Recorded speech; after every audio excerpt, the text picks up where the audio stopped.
What's up, Hoopers? It's Coach Alex from Think Pro Basketball, and in today's video, we're gonna go over a couple of tips to help you improve your shooting accuracy. Let's talk about it a little bit. All right, Hoopers, well, today's video is all designed just for me to give you a couple of tips and pointers when thinking about your shooting. All right, we're gonna go over 3 different things that relate to your shooting and your shot in order to think about it and make the corrections if needed to improve your shooting accuracy. All right, so the first thing we're going to talk about is your feet. Right? A lot of people may shoot the basketball with their feet totally squared up to the basket.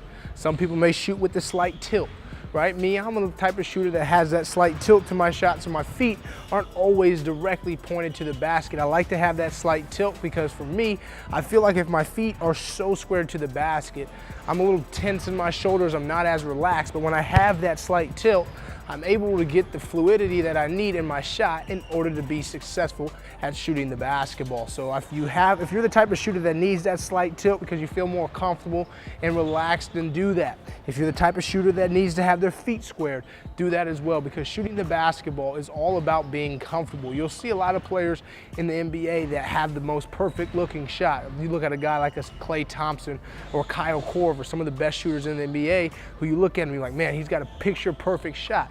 It's picture perfect because he's become so comfortable in it and he's repped it out and done it so many times that it looks the same every single time it comes off of his hand. So if you're able to get comfortable like that, you'll have a picture perfect shot for yourself. Then you'll see guys that have weird looking shots but can still make it because they've got so comfortable with it. They've repped it out. They have that muscle memory.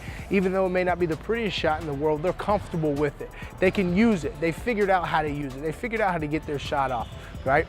But your shot comes and it starts from your feet. That's the base. All of that comes up from your feet to your legs, right? It's getting in that footwork right. Are you got that tilt? Are you squared up completely? Do you have enough power building up from your feet to your legs in order to get your shot off? Because a lot of players will have trouble shooting a 3-point shot because maybe they're not getting enough power, momentum generated through their legs in order to get their jumper off. Maybe they're just shooting flat-footed, or they're just jumping a little bit, but they're not using it all and putting it all together. But the first thing you have to think about when improving your shooting is your footwork. Get your feet set, whether you're coming off of screens, running in transition, off of the dribble. Make sure your feet are set. That's the biggest thing. And if they're not, you're gonna feel it from the beginning. Because when you shoot that ball and your feet aren't right, you'll feel it because it'll mess up your release as well. But when you feel that your feet are right, you'll feel the fluidity in your jumper when letting that ball go. So the first tip I have is making sure that your feet are correctly positioned in the way that you want in order to shoot the ball comfortably. All right, so after your feet and your legs comes your shoulders. Now this is the part of your body that has to be squared to the basket. Your shoulders need to be aligned with your target, whether you're making a pass, whether you're dribbling in a certain direction, but most importantly when you're shooting the basketball. Right, you want your shoulders squared to that basket, because if I'm shooting at the rim and my shoulders are this way or this way, then it's gonna be awful. It's gonna be a terrible shot, because how am I gonna shoot over here? Or how am I gonna shoot over here without being squared? I gotta make sure my shoulders are on line, and especially when coming off screens. That's the most important time, because if I'm coming off like a little curl screen, I've gotta make sure I'm getting my shoulders around, right? So when I catch this ball coming off of a screen, boom, they're facing towards the sideline. I've got to get them around so when I release the basketball, they're pointed towards my target. They're pointed towards the rim.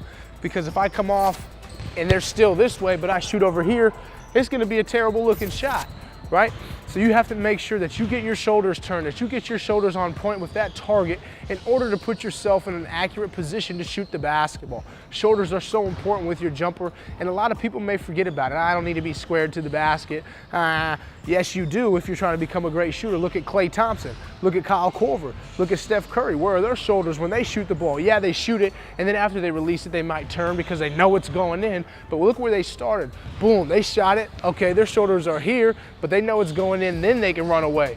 But you gotta see and you gotta feel your momentum and your shoulders squared to that hoop every single time that you let that ball go if you're trying to put yourself in a successful position when shooting the basketball, right?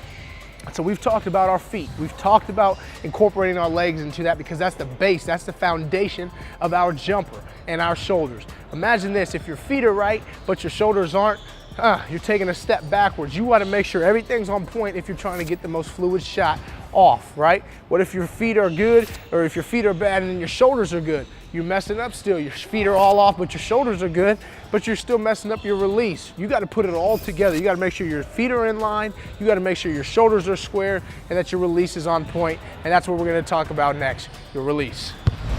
All right, guys, again, we're talking about our release. This is the final topic of today's video, and your release is most important because that's the last time you're in contact with the ball. So if your feet are right, your shoulders are right, but your release is off, it's gonna be an off shot. Now, there's a difference. You know, a lot of people may shoot that ball flat and you're wondering why you're shooting air balls and hitting the front of the rim because your release is here, right? You're not getting any extension on it. Maybe you're short arming it. You gotta release and get that ball high no matter where your shot's coming from. If it's coming from over here, you still gotta get that ball up. If it's coming from here, you still gotta get that ball up. If it's coming from here, which a lot of young players, even me growing up, I was shooting the ball from under here because I wasn't strong enough yet. I knew I wasn't gonna be able to shoot here at the age of 7 years old or 8 years old or even 12 years old because I wasn't strong enough. That ball was gonna have to come from here, but I always knew that the best chance for me to score and shoot the ball with accuracy was to get my release up in the air and get that ball up in my air. My dad always would tell me, get that ball up. Get that ball up, and that still resonates with me now because I use it. I tell players that I work with, get that ball in the air, shoot that ball up, give yourself a chance to get the ball in the basket. So if I'm shooting from here, so for you young players out there that aren't strong enough to get that release up here, right? And you're here, it doesn't mean you can't get that ball up. It doesn't mean you have to shoot that ball flat. You can go here and up, right? Look at that, just from here, and I'm still pushing that ball up. Okay, you got to make sure your release is up. You're reaching into that cookie jar, reaching for some good homemade chocolate chip cookies, right? Think about that. When you're shooting the basketball, you're trying to dip your hand into that rim. You can't dip your hand into the rim. If it's flat, you're not getting nothing but air, and that's what the ball's going. Get that ball up in the air, reach into that rim, put the ball in the basket, right? So again, to check off our checklist, check your feet. Make sure your feet are how you want them and if you're comfortable when shooting the basketball like that. Are you squared? Are you tilted? But get comfortable. So figure out your feet. Always make sure that your shoulders are squared up to the basket. And number 3, get that ball up. Get your release up no matter where your shot is coming from. Your chin, above your head, your left side, your right side of your face, your shoulder, wherever. In that release, on point, put it all together and improve your shooting accuracy. That was all in today's video. There's a couple helpful tips. Think about it. Think about what you may need to correct in your shot to see some improvement. All right, Hoopers, there you go. There's your tips that you're going to need in order to improve your shooting accuracy. Now, make sure that you hit that subscribe button and join Think Pro Basketball, as every week we're releasing wonderful and great content to help you improve your game. It's what we do, provides you the opportunity, knowledge, skills, and drills to take your game to the next level. We love being a part of your success and helping you with anything that you need. And that's what you can do next. Click the like button, then leave a comment and let us know what you think of this video and anything that you want to see in the future so we can continue to help you improve your game with whatever that you need help with. All right, so make sure you click that subscribe button and join us and check out all the great content that we have to offer at Think Pro Basketball. And until I see you again next time, get out there, hit the gym, hit the court, work on the things that we talked about today and think about them and fix anything that you need to fix to become an accurate shooter. And remember to always keep hooping.